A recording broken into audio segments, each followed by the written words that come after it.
Good evening, everyone, and welcome to Mormon Sunday School with Radio Free Mormon, where you're going to learn more than you'll ever hear in regular Sunday school.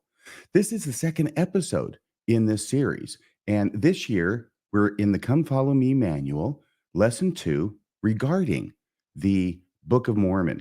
Let me show you the opening slide that I have. It says Mormon Sunday School with Radio Free Mormon. There's a nice star up there in the upper left-hand corner. There's a 2 in that star, and that 2 signifies that this is the second lesson for this year. It's the Come Follow Me manual, as it says there in the bottom right of the screen.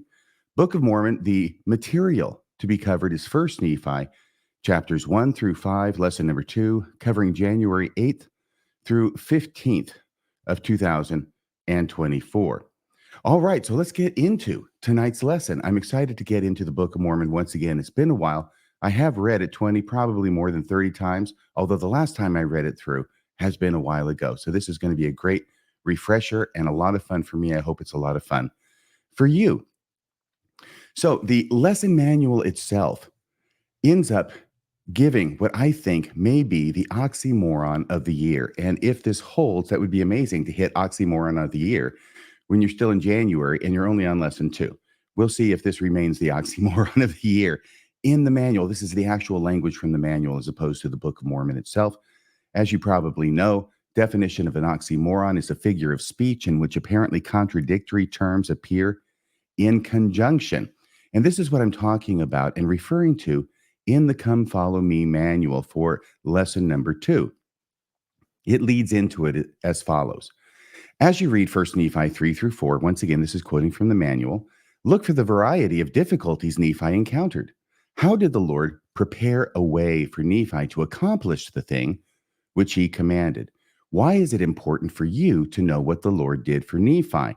And now the line from the manual, which I've highlighted in a different color. Here it goes, oxymoron of the year. One powerful way that God has prepared us to keep his commandments is by sending Jesus Christ to be our Savior. I want to spend just a little bit of time with that sentence because it strikes me as being somewhat of an oxymoron. And maybe I can only see this now that I'm a bit removed from the bubble of Mormonism, but maybe you can already see what it is I'm talking about.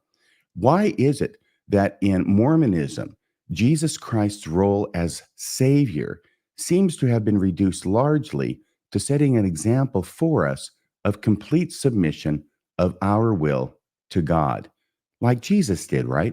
He completely submitted his will to God, and therefore he becomes our perfect example of how we should submit our will to God. The only Mormon twist involved is that it is the prophet and president of the LDS Church, i.e., the Mormon Church, who's the guy who speaks for God. So this ends up meaning, once you actually have the rubber hit the road, what it means is that we follow Jesus by submitting our wills to the president of the LDS Church. I think I made a couple of those comments in the next slide here. Yeah, and this was Paul Toscano. He was on a recent episode of Mormonism Live where he made this point as well. In Mormonism, Jesus has become not so much the savior of the world as he is the example that we are to look to for complete submission to the will of God and God's prophet. We know God's will only through proper priesthood channels, right? So it has to be through God's prophet and pretty much any priesthood holder that is between us and God's prophet in the hierarchy, i.e., Jesus has become the perfect example of doing everything we are told to do by church leaders. This is how Jesus ends up being used quite frequently in the LDS Church, and I think this is an example of just exactly that sort of thing in the manual itself. So let's go to this next part. One other problem with this passage: people who keep the commandments don't need a savior. I'm just going to let that sink in for a second. People who keep the commandments don't need a savior in the first place. The only reason Jesus was provided as a ransom for many is because we can't keep the commandments. If we could keep the commandments, we wouldn't need a savior. So let me go back to that one passage and read it once again from the manual. One powerful way that God has prepared us to keep his commandments is by sending Jesus Christ to be our Savior. Okay. Now, we're not going to get deep into this, into the soteriology of the Book of Mormon and of Mormonism. And soteriology is just the $5 word for the study of salvation, how it's brought about, how are we saved, what do we have to do, what does God do, what does God do, what does Jesus do, all that stuff.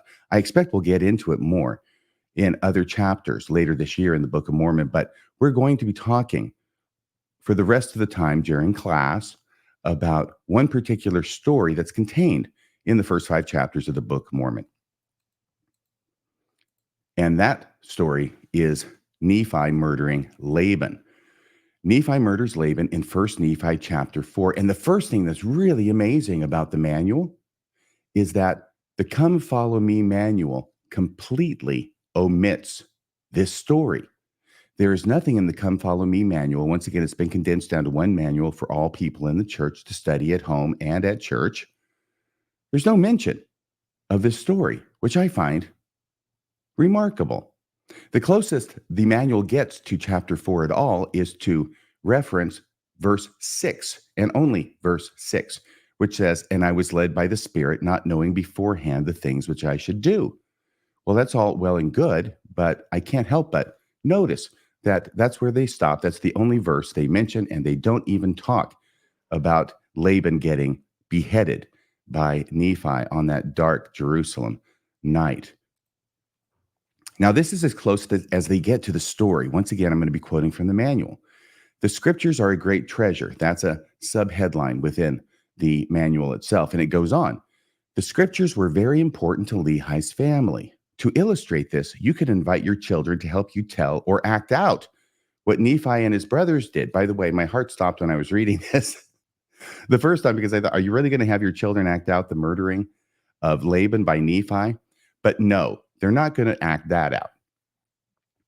Instead, it says, you could invite your children to help you tell or act out what Nephi and his brothers did to get the brass plates. Well, part of that's murdering Laban, right? But that's not what they include. They traveled a long distance, gave up their gold and silver, and hid in a cave to save their lives. What could be missing from that list, I wonder? Then you could read 1 Nephi 5:21. Okay, now that's beyond the beheading of Laban. Remember, that's in chapter 4. Now we're going to chapter 5.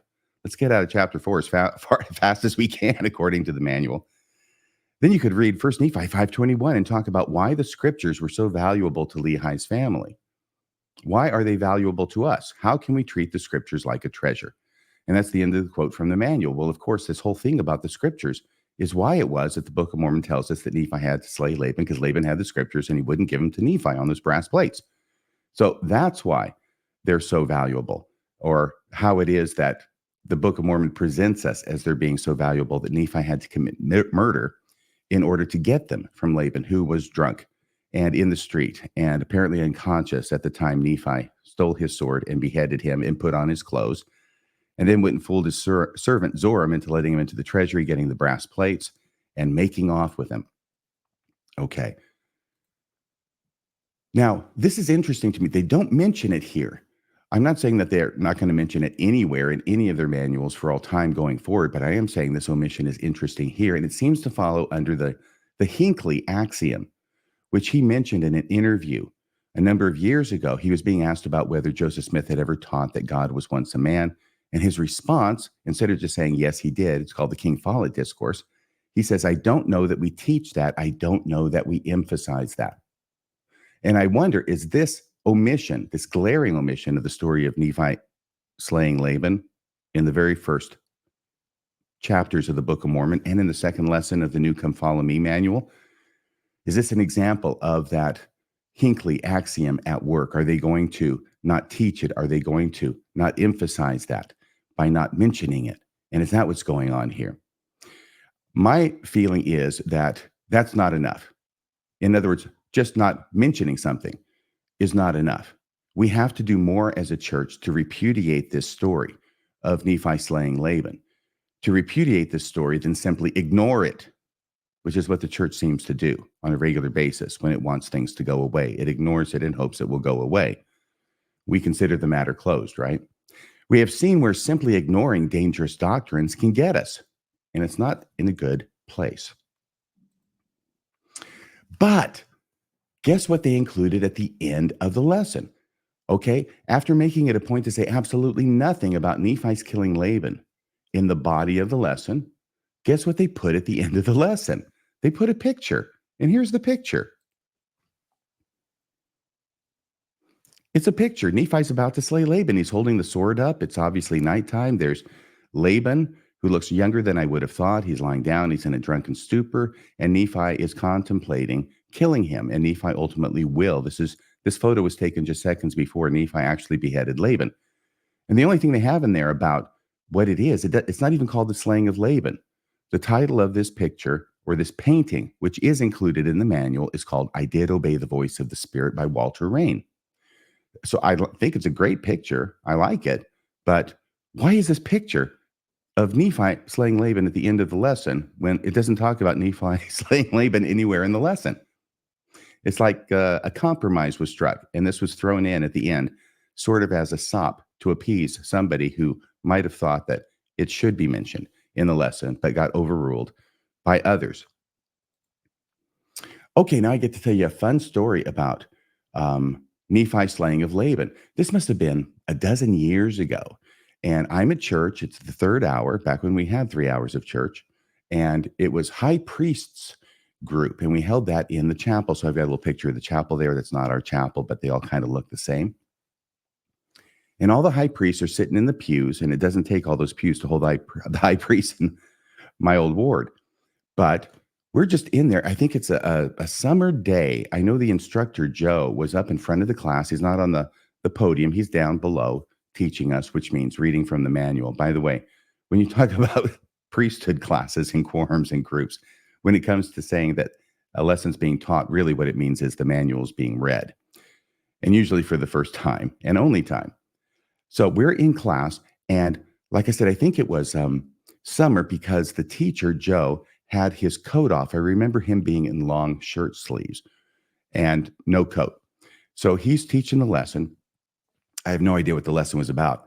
But in through one of the side doors comes this young man into high priest group. And that's why I titled this like a joke. A guy walks into a high priest group. We didn't know him. He's not a member of the church as far as we knew, not of our ward.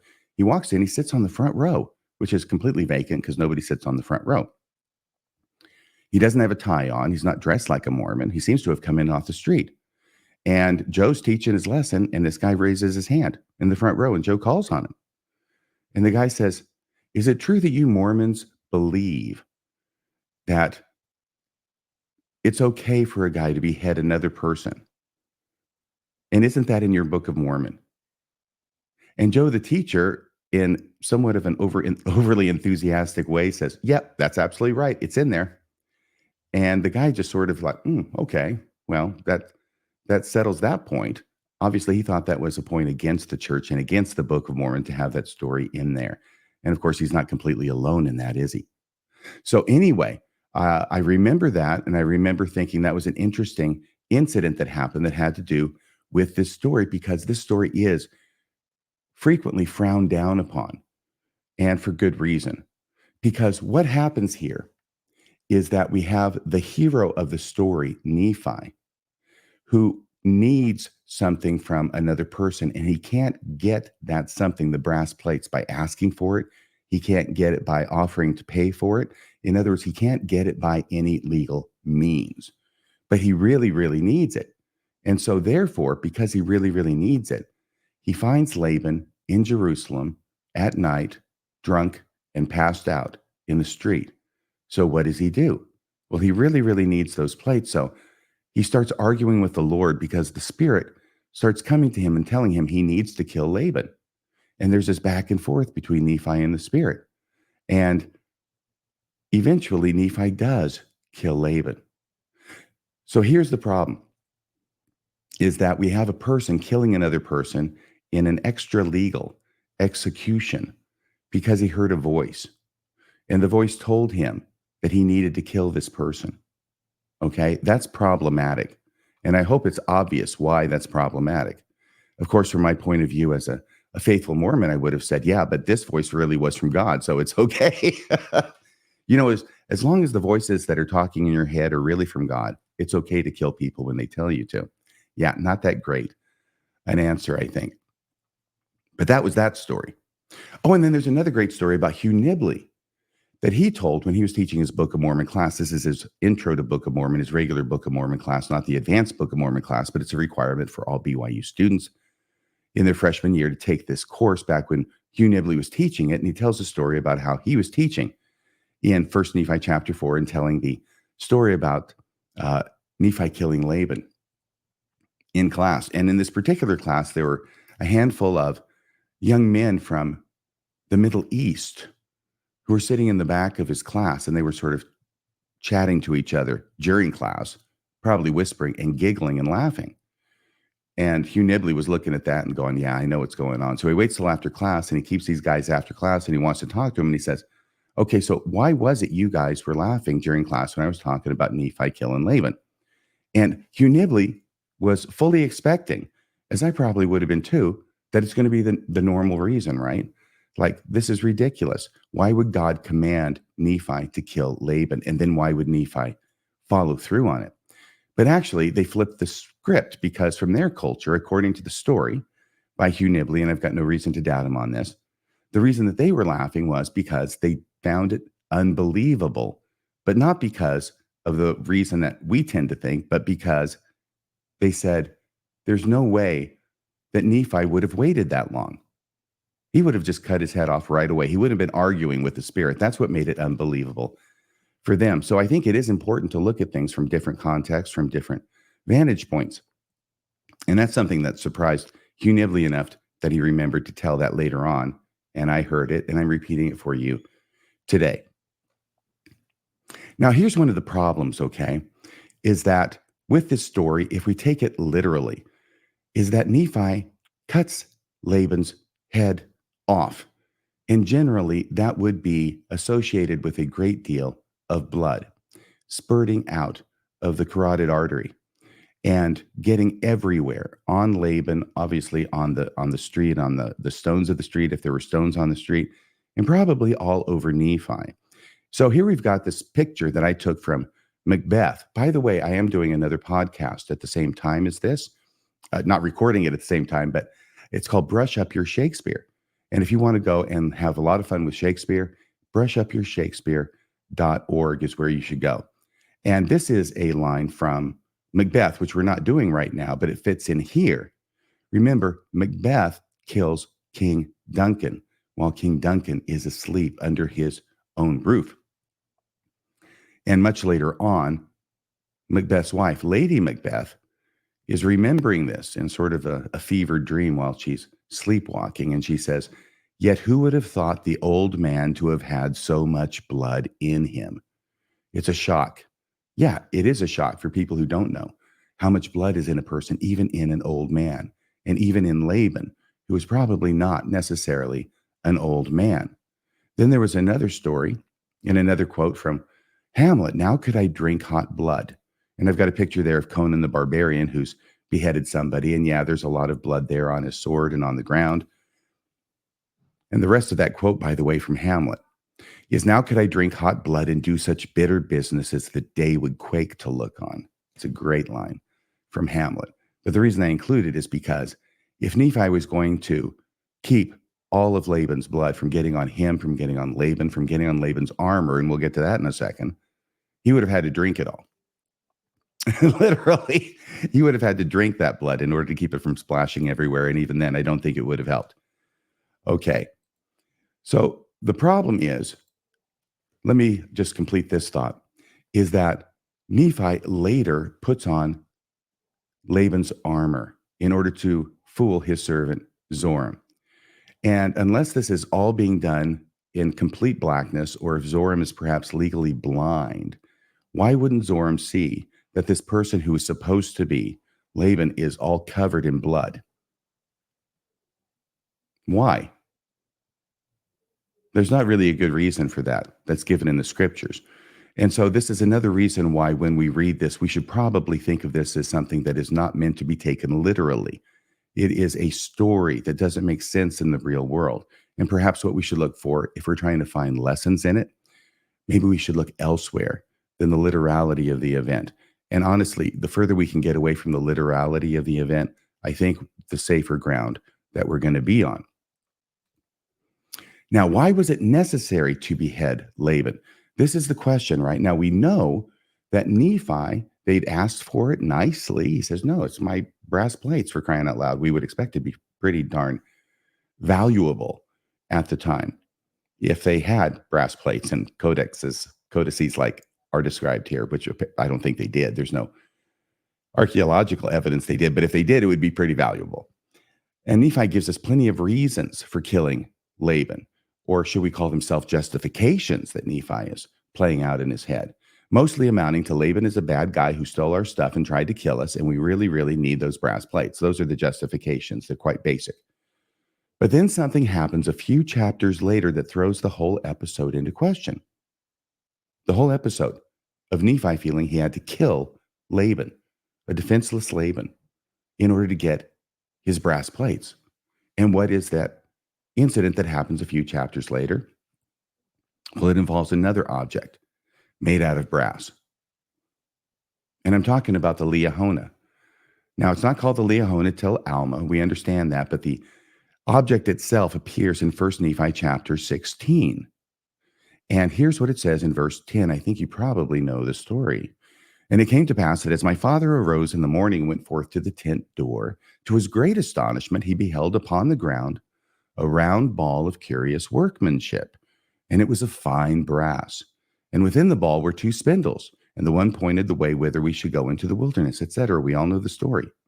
But the question this raises, and the dilemma this causes, is if God wanted Nephi and Lehi to have the brass plates, couldn't he have just made them appear on the ground outside the tent door after they'd left Jerusalem, like he did with the Liahona? Well, because it's God we're talking about, we have to conclude that yes, he could have done that. But that raises the question, then why didn't he? Why didn't he do that? Why does he have Nephi kill Laban to get the brass plates when we have a story that shows God could have just transported him and made him appear outside their tent when they were in the wilderness? It's a thought question. I don't have an answer for that, but it's a thought question. Which raises the question, and I apologize because I've gotten ahead of myself in my slides. I tend to do that.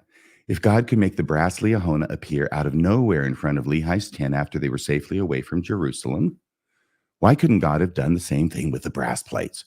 And there's another painting of Nephi right before he kills Laban, where it may be in process. It looks like either that's his red cape or it's blood. It's probably his red cape, which is a foreshadowing of the blood that's to follow. All right. Now, my mom used to say, Radio Free Mormon, she'd say, in this life, you can either be a good example or a horrible warning. And I think that we have been using Nephi as a good example, specifically in relation to this story, for too long. We've idolized him. He's the hero, which means that whatever he does, including this, has to be viewed through a heroic lens. It has to be a good thing that he did, and then we have to justify it. We are left having to justify the unjustifiable. And it is possible now,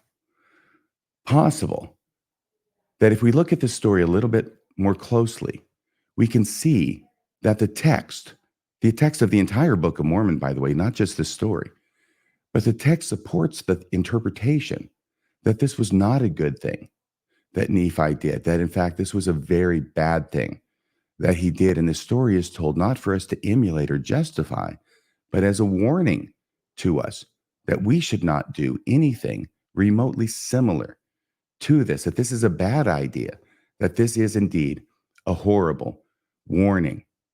All right, now I'm going to put up on the screen a paper that I wrote. It's actually been 10 years ago last month to be exact, that I wrote this paper.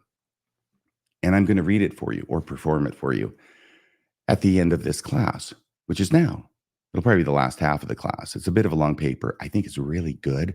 I want to share it with you and share this alternate interpretation, which once again is not done necessarily out of desperation, but I think the text supports it. I'll go through the paper. You can listen and make up your own mind. But it was titled, "The Spirit That I Have Seen May Be the Devil." Nephi's slaying of Laban, and that quote is from Hamlet.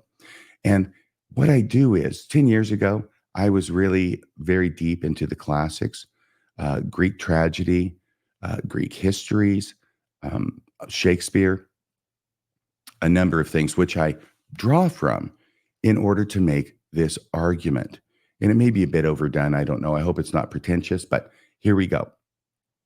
Let me go to it here on my screen so that I can then scroll down through it. Here we go. Okay.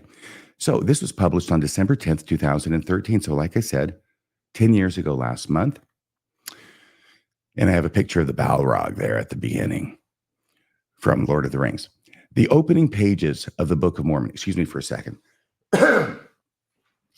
There we go. The opening pages of the Book of Mormon confront us with the most problematic story in the entire book: the murder of a defenseless Laban by a sword-wielding Nephi. We all know the story. Nephi has been commanded by God through his prophet father Lehi to obtain Laban's brass plates version of the Hebrew scriptures. Nephi and his brothers return to Jerusalem and try everything they can think of to get the plates, with the result that Laban robs them of all their worldly possessions and tries to kill them. He's not a good guy.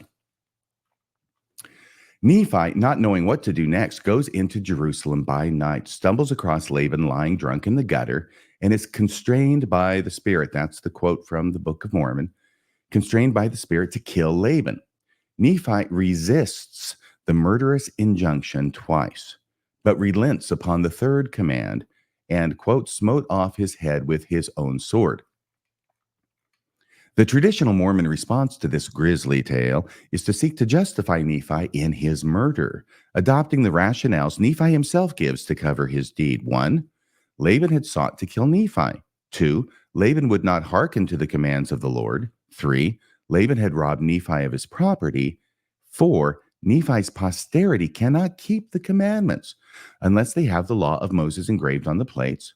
And if they cannot keep the commandments, they will not prosper in the promised land. And 5, it is better that one man should perish than that a nation should dwindle and perish in unbelief. That quote is from the Book of Mormon and is one of the justifications given for Nephi to finally relent and kill Laban.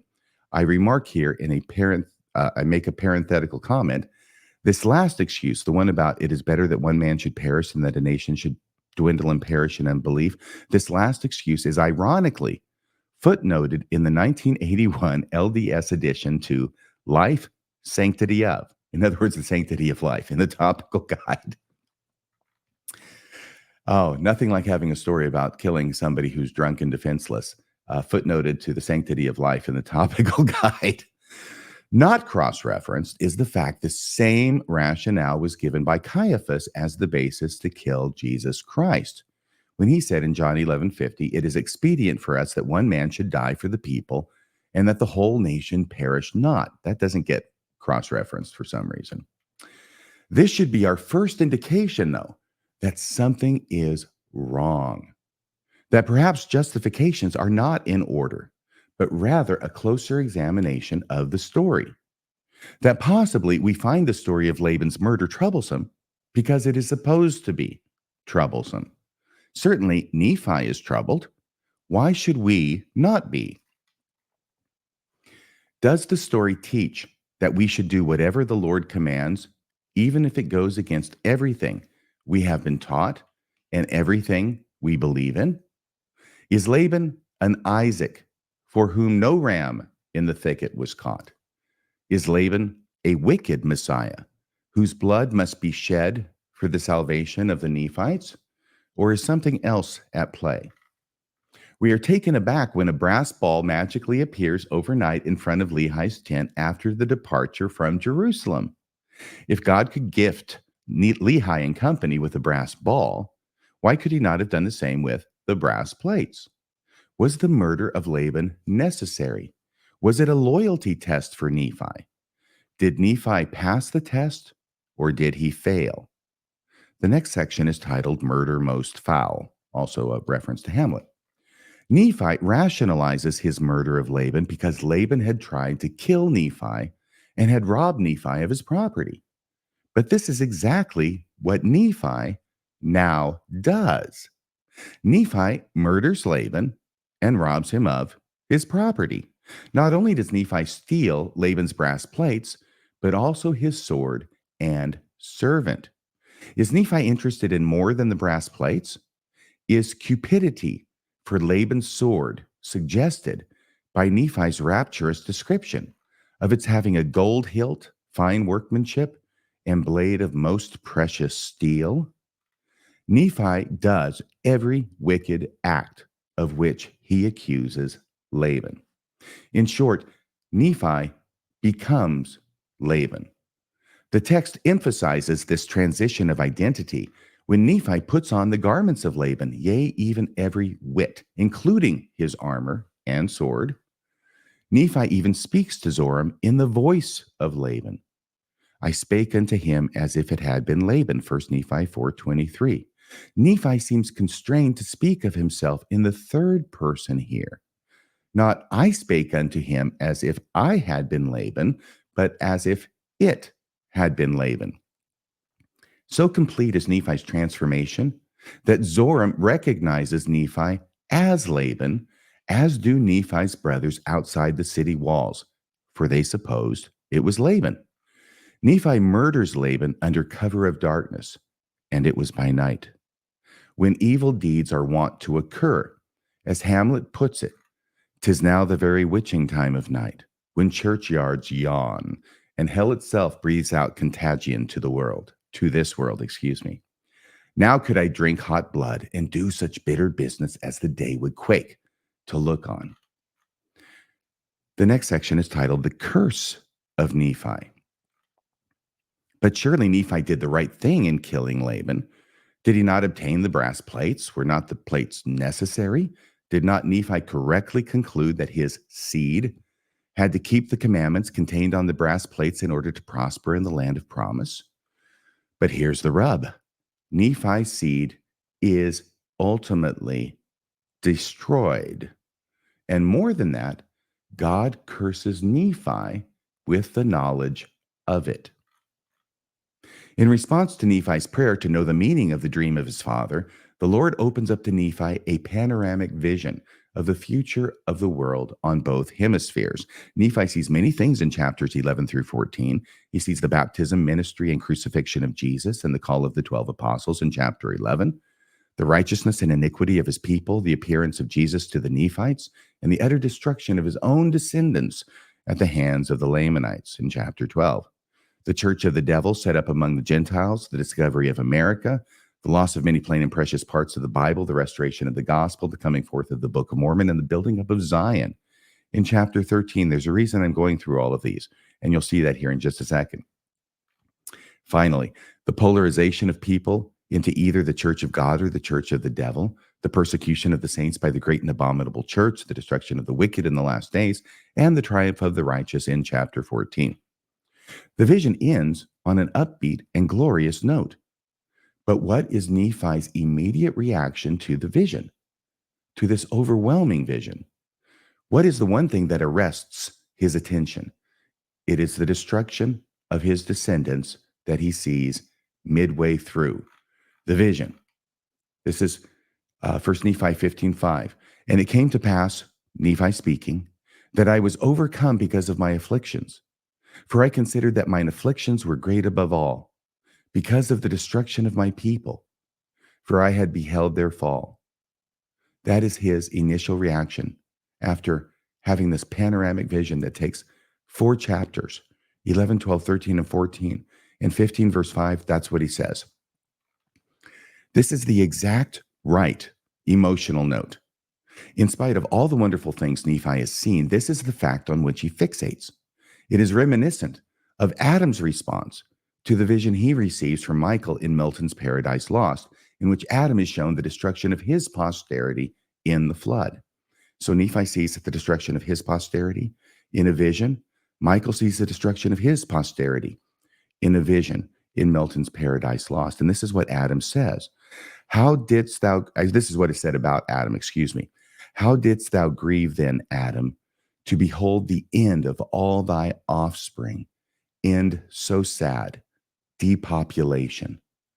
Thee another flood of tears and sorrow, a flood thee also drowned, and sunk thee as thy sons, till gently reared by the angel, on thy feet thou stoodst at last, though comfortless, as when a father mourns his children, all in view, destroyed at once.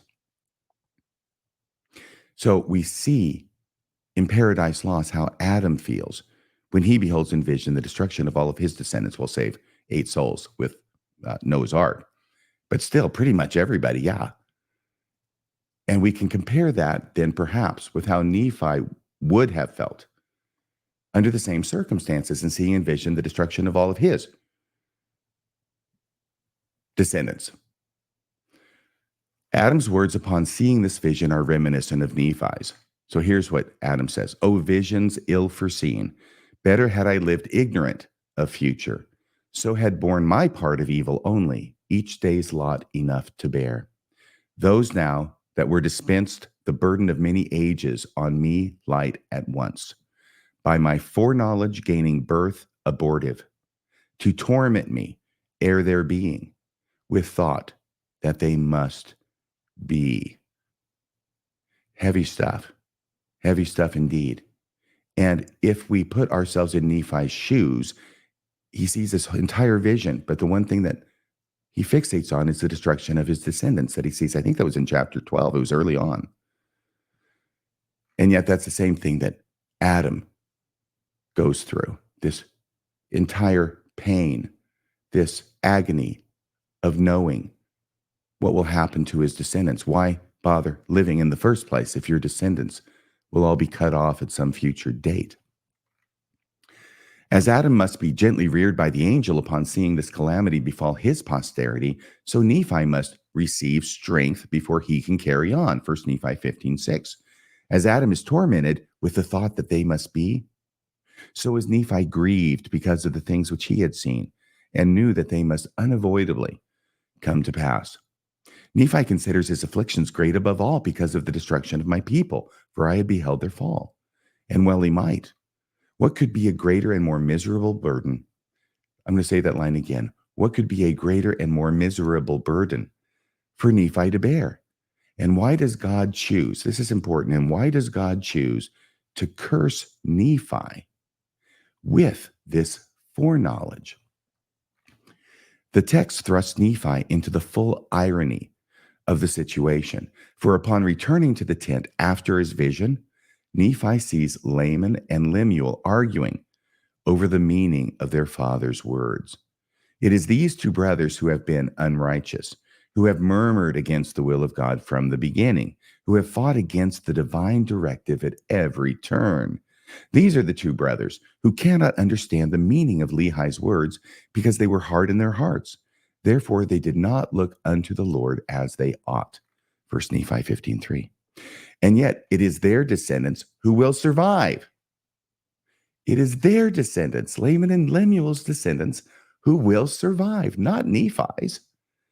This is similar to the disquieting moment when Macbeth learns that though he will be king, it is Banquo who will beget kings. What justice is there in this? Everything is turned on its head. Why should Nephi's descendants be the ones who are destroyed? Nephi is the one who has been faithful. Nephi is the one who speaks with God. Nephi is the one who has done everything that the Lord has asked. Nephi is the one who even murdered a man in cold blood because God insisted he do so. Hold that thought. Is there a connection? Nephi murders a man in cold blood and robs him of his possessions, effectively becoming the wicked Laban in word, dress, and deed. And it is Nephi who receives from God the greatest curse a person could have, that of witnessing the utter destruction of his posterity and knowing it must come to pass. It is a lesson in futility. After everything Nephi has done and will yet do to establish his people in a land of promise, it is all for nothing. We set out to save the Shire, Sam, Frodo tells his friend, and we did save it, but not for me. But is it also a lesson in consequences, in retribution, in balancing the scales? Does Nephi receive so great a curse because he commits so great a sin? These questions are ultimately unanswerable, but begin to raise the lid on the story of the slaying of Laban. And I might say, begin to raise the curtain on the story of the slaying of Laban as a dark fable of the human soul. The next section is called A Spirit of Health or Goblin Damned. The natural objection to this line of thought would be that it is the Spirit of God that coerces Nephi to murder Laban. And how can it be wicked to do what is divinely commanded? Why should there be any retribution for doing what is right? What scales need balancing? This leads us to the more fundamental question of just who, if anyone, spoke to Nephi that bleak Jerusalem night. We know Nephi claims he was repeatedly commanded by the Spirit to do the deed, a command Nephi virtuously resisted. But we also know Nephi's account is replete with rationalizations for the murder. Might the narrative of the divine command be merely one more attempted justification on the part of Nephi? Put another way, the only account we have is from Nephi. We don't get to hear Laban's version. Dead men tell no tales. If Nephi were on trial for Laban's murder, how might an impartial jury view his story, especially considering he is an admitted murderer and thief? Would it be reasonable to conclude that Nephi actually heard a voice commanding him to kill? And assuming he really did hear a voice, how is it Nephi can so positively identify it as coming from God? Here it might be noted the voice is identified throughout the narrative only as the Spirit, never as the Spirit of God. Just who is this Spirit anyway? The reader is confronted with Hamlet's dilemma, even if Nephi appears not to recognize the issue. Hamlet also is confronted by a spirit in the likeness of his father, who commands Hamlet to kill the new king, Hamlet's uncle. But Hamlet is not sure the spirit is who it claims to be. Is it a spirit of health? Or, that should be an or. Is it a spirit of health or goblin damned? Or as Hamlet later more fully soliloquizes, the spirit that I have seen may be the devil, and the devil hath power to assume a pleasing shape. Yea, and perhaps out of my weakness and my melancholy, as he is very potent with such spirits, abuses me to damn me. Has Nephi been deceived by a spirit that assumed a pleasing shape? Was the spirit that led him and spoke to him that night a spirit that is never positively identified as being of God, really from God at all? It was Joseph Smith who was reputed to have said, some revelations are of God, some are of men, and some are of the devil. Is the story of Laban's murder a parable about spiritual discernment and how even the righteous may be deceived? But what if Nephi was correct in attributing his guiding spirit to God? Is it possible that God would direct Nephi to murder Laban and then harshly punish him for doing as commanded? One is reminded of the lying spirit. The Lord sent his prophets to entice Ahab to go to battle so that he might be slain. You'll find that story in 2 Chronicles chapter 18. Or the false dream, Zeus sent Agamemnon, urging him to a premature attack on Troy with lying promises of victory. And that's in the Iliad, book 2, lines 1 through 20. Is the spirit that spoke to Nephi a lying spirit sent from God? The last possibility to be considered is the most troubling and the most profound, that Nephi was led by a true spirit of God in murdering Laban, and that it is for obeying the voice of God's Spirit that Nephi's life is so onerously blighted by a vision of his posterity's destruction. Here we enter upon the ancient soil of Greek tragedy. In the Orestes trilogy of plays by Aeschylus, Orestes is the son of Agamemnon, who must avenge his father's murder at the hands of his mother, Clytemnestra. As Rex Warner says in his introduction to the Orestes, we are again involved in incompatibilities, logical and emotional. It is right to kill one's father's murderer, it is wrong to kill one's mother. And yet he has to choose. Orestes has to choose one or the other. Orestes has been instructed by Apollo, the interpreter of Zeus, to do something that is both right and wrong. But upon slaying his mother at the end of the second play, Orestes is pursued by other divine beings, the Furies, who are his mother's avengers, themselves seeking retribution. The problem is this: Orestes has acted as Apollo ordered him to act. He is then punished for his actions by other divine powers. Can the gods be double-faced? Can there be two opposite divine views on the same point? Aeschylus boldly answers, yes. Is the question at the heart of the Oresteia the same as at the heart of the Book of Mormon?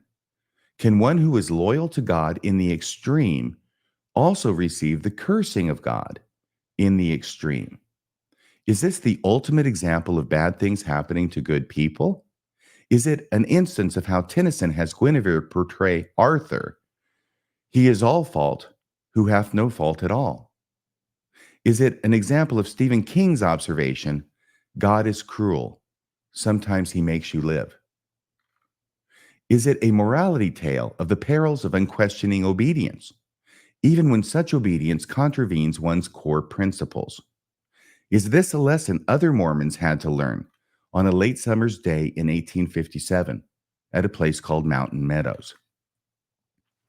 Does the tale of the slaying of Laban plumb the depths of the human experience, where evil is often returned for good and cursing for faithfulness? Should the first book in the Nephite record be subtitled The Tragedy of Nephi?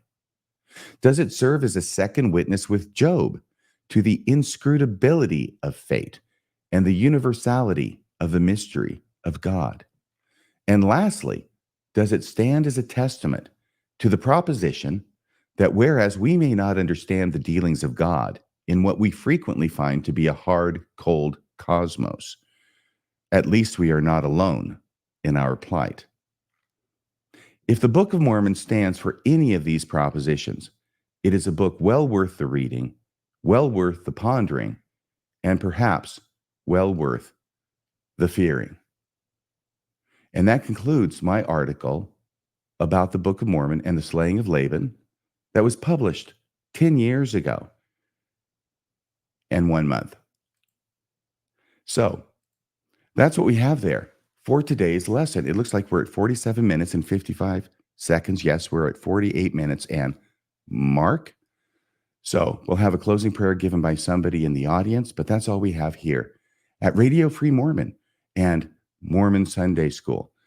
Please hit like, please hit subscribe, please share this with your friends and family, and we will be back here next week with lesson number 3 in the Come Follow Me manual on the Book of Mormon. I hope you'll join me here at Mormon Sunday School, where you're going to learn more than you'll ever hear in regular Sunday school. That's all for tonight. Thanks again.